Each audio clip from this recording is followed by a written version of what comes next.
Hey, good afternoon, everyone. It's Wednesday afternoon, and I am sitting here ready to share out some information for you. My name is Margie Pope. If you don't know who I am, just so I can introduce myself to you, I know it's on my page, and that should be enough. But sometimes people don't read what's up there, but that's okay. Um, just wanted to get on here and talk about New Year's resolutions. We all make them. We all try to keep up with them. Chances are, from time to time, you make them, but you never can stick to them, and that seems to be the problem with a lot of it. Not following through on them. Hey, Oliver, how you doing this afternoon? Thanks for watching. But we don't follow through on them. Sometimes we make them, and we have the best intention in the world, but we don't always seem to hit the goal. I got about 7 or 8 of these things you can do to kind of stick with your goals and your resolutions. And let's get into some of those now. And if I don't get to all of them, hey, Shannon, how you doing? I will get back to you on the rest of them.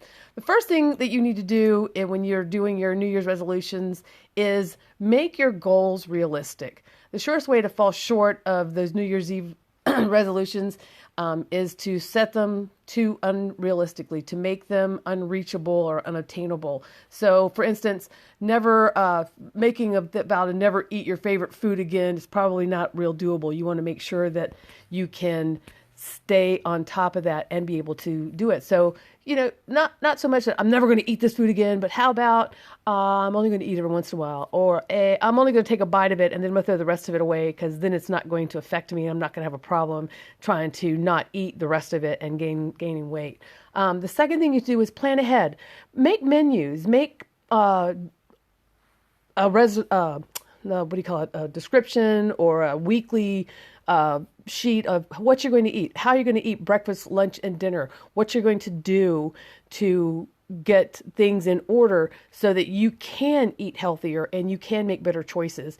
Make a grocery list before you go to the grocery store. Don't go to the grocery store hungry. Those are all things that you can do to kind of plan ahead, getting your mindset ready for keeping those things in line for what you plan to do and changing your lifestyle. Because, diets, if it has a diet, if it says diet at the end of it, Weight Watchers diet, keto diet, all these diets, some of them work for some people and some of them don't work for some people. But for me, anything that had diet onto it, it meant that I had to restrict something, and I would inevitably, as we all do, cheat, not want to do it, not do it. So if you plan ahead, you make those choices for yourself, then you should be good to go.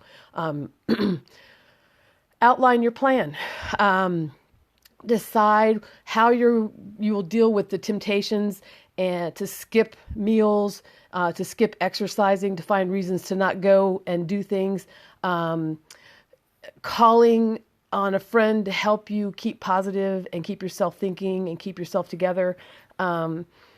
Knowing how the word bad affects you. If it's bad for you, you can't have it. Well, that doesn't mean you can't have it. That's not always bad. Just because it's bad for you, do you need to eat a whole, 5 teaspoons of sugar in your tea? No, it's bad for you. Don't do that. But what you can do is call somebody if you're feeling weak.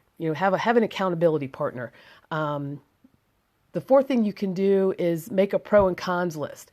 It helps you to see a list of items on a paper to keep you keep your motivation strong. Develop the list over time. Don't try to sit down. I was going to sit down and do it all day. No, don't do that. Do it over time. Pros and cons. Do it as you go along throughout the day. If what didn't work for you today might work for you tomorrow, you don't know how that's all going to fall out, but take it a day at a time and go from there. But the fifth thing you can do is talk about it. Talk about it with your family. Talk about it with your spouse. Talk about it with your kids. Talk about it with a friend. Help keep that don't keep it a secret. That resolution that you're doing. It's not like making a wish and throwing it into the pond. You don't know what it is. You want to make sure that you share that information with people and help to make your changes. Help you keep your changes in place so that you can be healthier and thinner or happier or whatever it is your resolution was. Maybe it was to be nicer, hold a door, whatever it is, share it with people so that you can do that. I'm going to jump off here real quick. I will get back with you later. If you found value from that, I hope you did. Drop me a message and let me know you were here. If you'd like to have the other 5, I know I said 7, but I got 5 more things you can do to help you stay resolution strong. And let me know if I can help you. Talk to you guys later. See ya.